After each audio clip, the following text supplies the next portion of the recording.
Bonjour et bienvenue à Émargues pour ce deuxième rendez-vous Éclat de Camargue. Tout d'abord, au nom de toute l'équipe, je tenais à vous souhaiter une très bonne année 2026. Pour le premier sujet de l'année, nous allons parler de l'adoration eucharistique. Et pour ce faire, je vais rejoindre le père Alain Noblet, il est curé de la paroisse.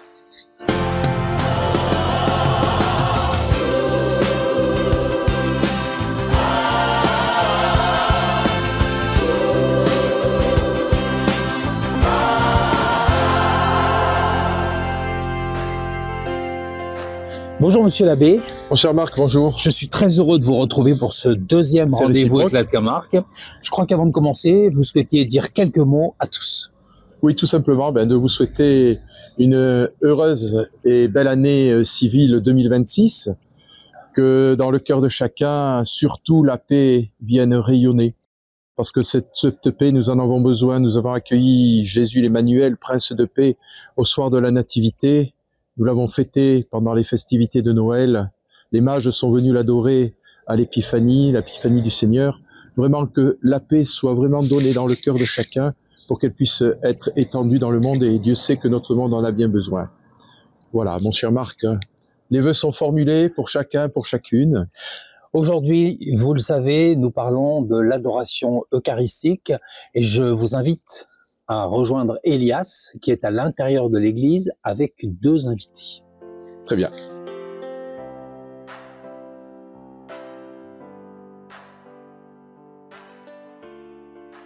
Nous allons donc rejoindre Elias, qui est à l'origine de ces rendez-vous Éclat de Camargue. Aujourd'hui, il a deux invités. Vous les connaissez très bien. Oui. Parlez-nous de ces deux invités. Alors, il s'agit de monsieur et madame Lamazère, Francis et Bernadette, qui sont de la paroisse d'Émargues et qui sont impliqués depuis de nombreuses années dans une démarche bien particulière, c'est de faire l'animation de l'adoration eucharistique avec la louange et la prière. Un événement qui est conséquent puisque tous les premiers mercredis du mois, ils réunissent entre 80 et 100 personnes venues de tout horizon pour venir prendre ce temps d'adoration devant le Seigneur, se mettre en disponibilité de cœur, en offrande de vie, dans la contemplation du Saint-Sacrement. Et ce rendez-vous est offert à tous. Et ce rendez-vous est ouvert à tous, comme je vous le dis, des personnes viennent de très loin, parfois pour venir prendre ce temps d'arrêt, de respiration, je dirais, dans cette rencontre de cœur à cœur avec le Seigneur. D'autant plus que cette année, c'est quelque chose d'important pour nous, puisque aussi notre évêque a mis notre diocèse sous l'égide du Sacré-Cœur. Donc, c'est vraiment une rencontre de cœur à cœur avec Jésus dans ce grand moment de prière et de louange. Allons les rejoindre. Avec plaisir. Bonjour. Bonjour Elias. Bonjour Bernadette, bonjour Francis. Bonjour. Mon cher Elias, bonjour. Bonjour, Content de Père. se retrouver. Bonjour Bernadette, bonjour Francis. Bonjour Elias. Merci de nous avoir accueillis dans votre magnifique église d'Émargues. Vous organisez, d'après ce que j'ai compris, tous les premiers mercredis du mois, Oui. un temps Oui. de louange et d'adoration. Comment vous est venue cette idée? Je crois que c'est vous qui allez nous répondre. Oui, si vous voulez. En fait, finalement, c'est un appel que nous avons reçu. On l'a reçu comme une mission. Parce qu'on voyait au foyer de charité de la Flatière, tous les soirs, il y avait des temps d'adoration guidés.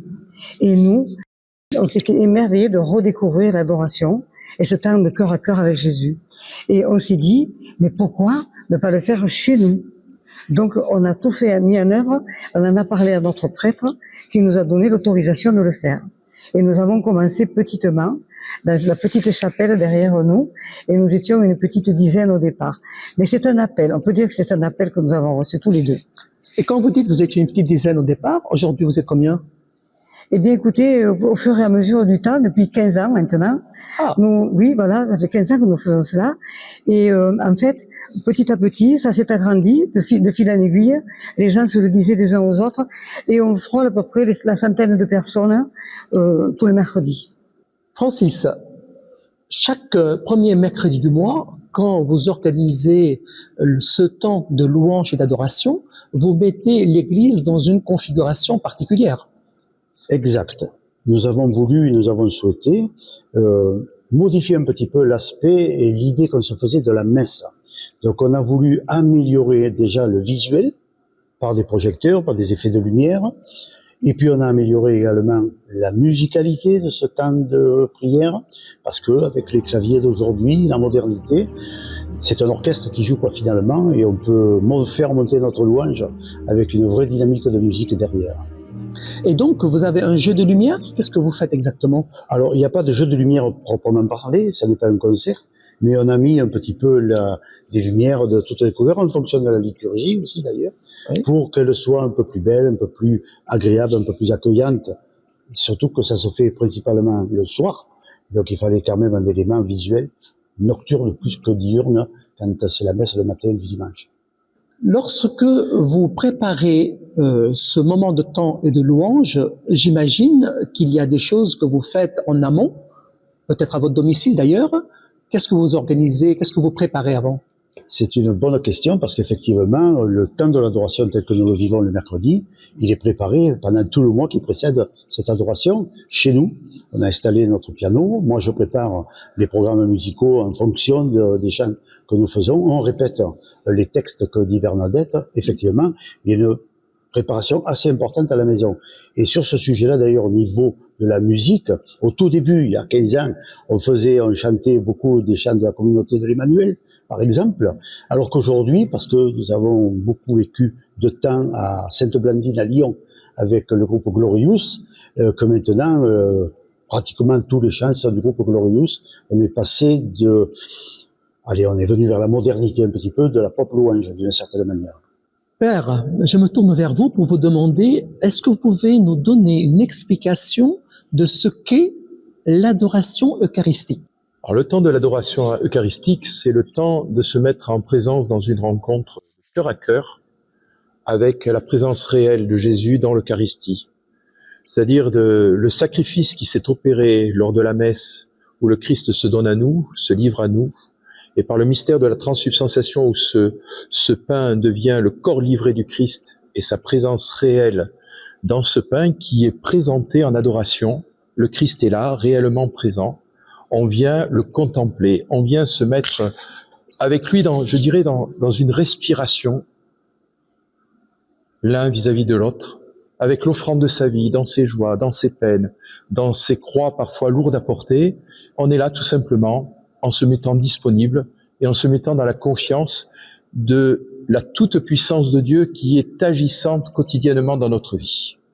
Et le temps de l'adoration eucharistique, c'est justement le temps privilégié pour se laisser faire, se déposséder et vivre en Dieu, par Dieu et pour Dieu. Dans ce cas, quel lien peut-on faire entre la messe, où il y a justement le pain qui devient corps du Christ, le vin qui devient sang du Christ, et le Saint-Sacrement qui est exposé pendant l'adoration? Quel lien on fait entre les deux?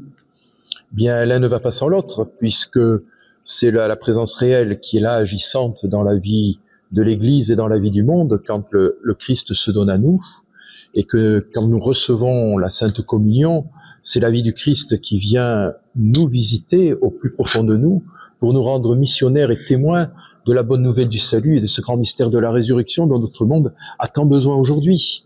Et là, l'Eucharistie, célébrée à la messe, et l'Eucharistie qui est adorée à travers le Saint-Sacrement, dans l'ostensoir, au moment de l'adoration, c'est imbriqué. C'est la même démarche, je dirais. Et je dirais que l'adoration eucharistique, c'est la continuité de la messe qui s'opère dans la contemplation de Jésus qui se donne à nous. Et cette adoration eucharistique nous renvoie aussi, bien sûr, à notre vie de baptisé, de célébrer le Seigneur et de le rencontrer en chaque Eucharistie, où il nous donne chaque fois rendez-vous. Il se donne à nous pour que nous nous donnions à lui.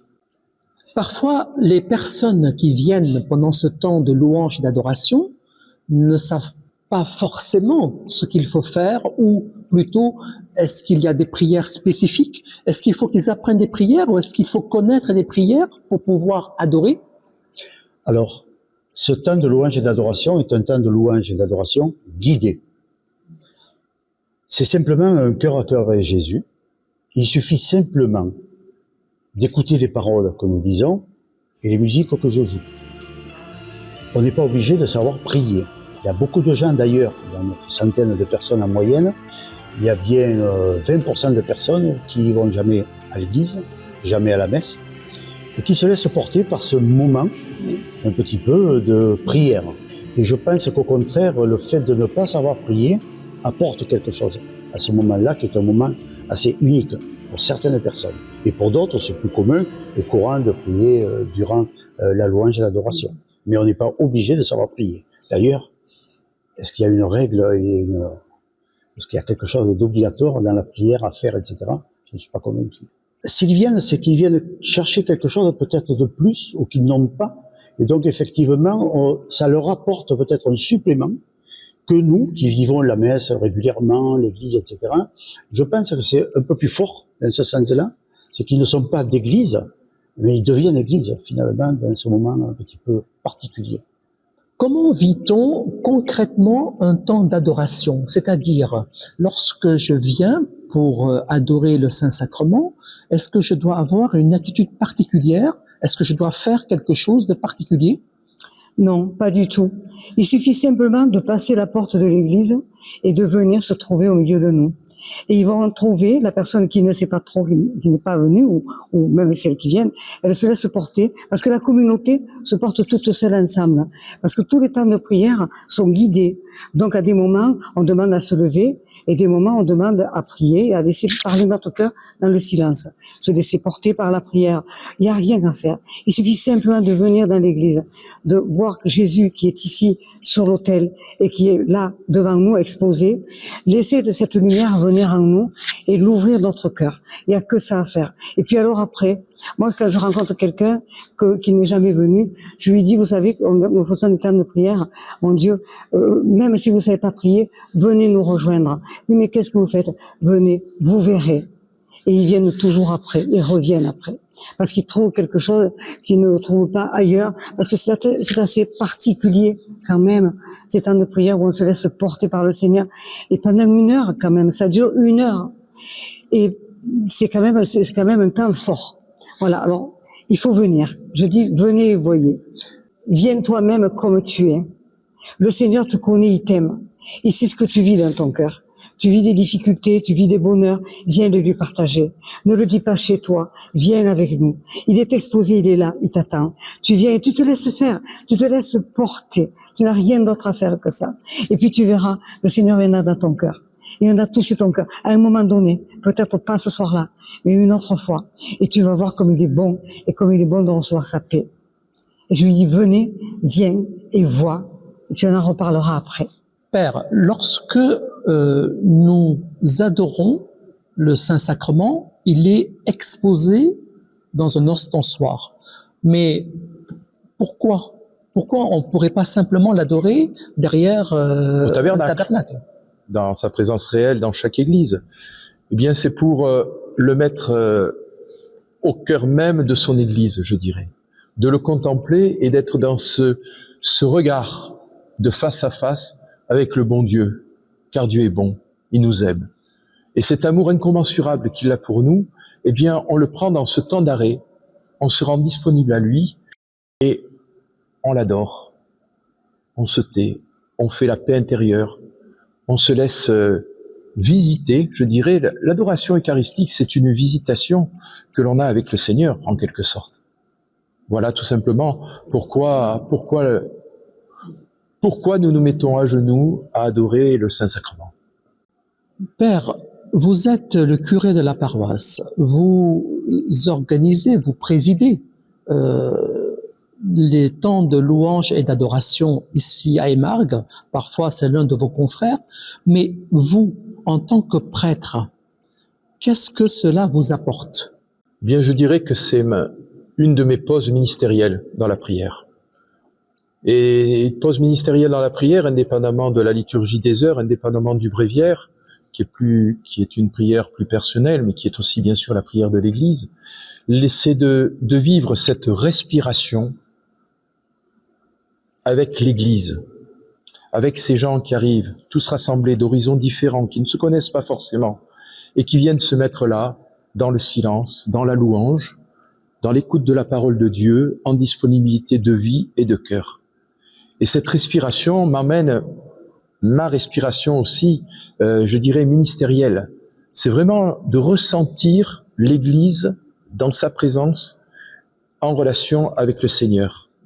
Cet aller-retour qui se fait.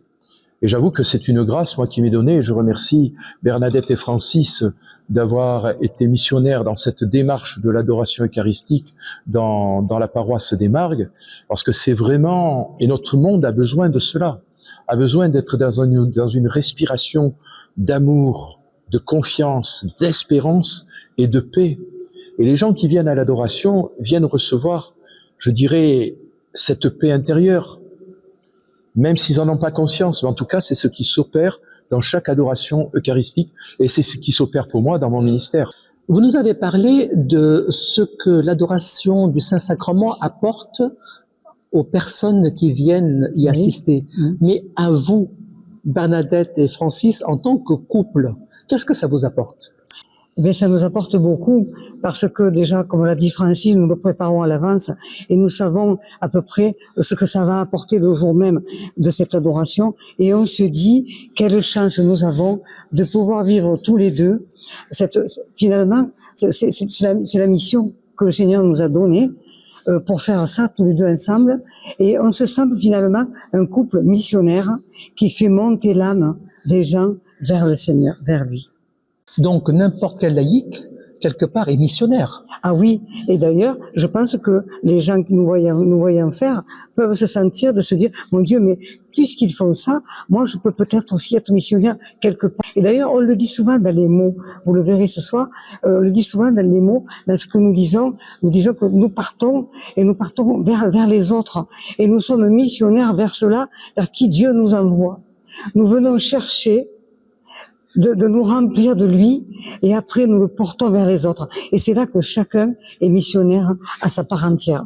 Père, il m'a semblé, lorsque vous êtes allé voir le film du Sacré-Cœur au cinéma au Gros du Roi, qui était sorti en avant-première, où la salle était bondée d'ailleurs, qu'à la fin du film, vous avez eu l'initiative absolument inattendue de vous lever en plein milieu et de dire dans la salle de cinéma bonjour tout le monde, je suis le curé du Gros du Roi, on était au Gros du Roi, il est 20h, je vais ouvrir l'église, que ceux qui veulent viennent assister à l'adoration du Saint-Sacrement. C'était évidemment pas prévu, c'était une initiative personnelle de votre part. Tout à fait. Comment cela vous est arrivé? J'ai été ému et pris par ce documentaire, par le film du Sacré-Cœur, qui est remarquable. Et étant dans la salle, effectivement, pasteur du troupeau, je me suis dit, mais on peut pas rester sans rencontrer le Seigneur, c'est pas possible. L'église est à côté, donc tu te lèves, tu te bouscules. J'ai dit au séminariste à côté de moi, Paulin, on va faire quelque chose d'inattendu, suis-moi. J'ai invité donc toute la salle du cinéma à venir à l'église. Donc on a vite préparé le temps de l'adoration.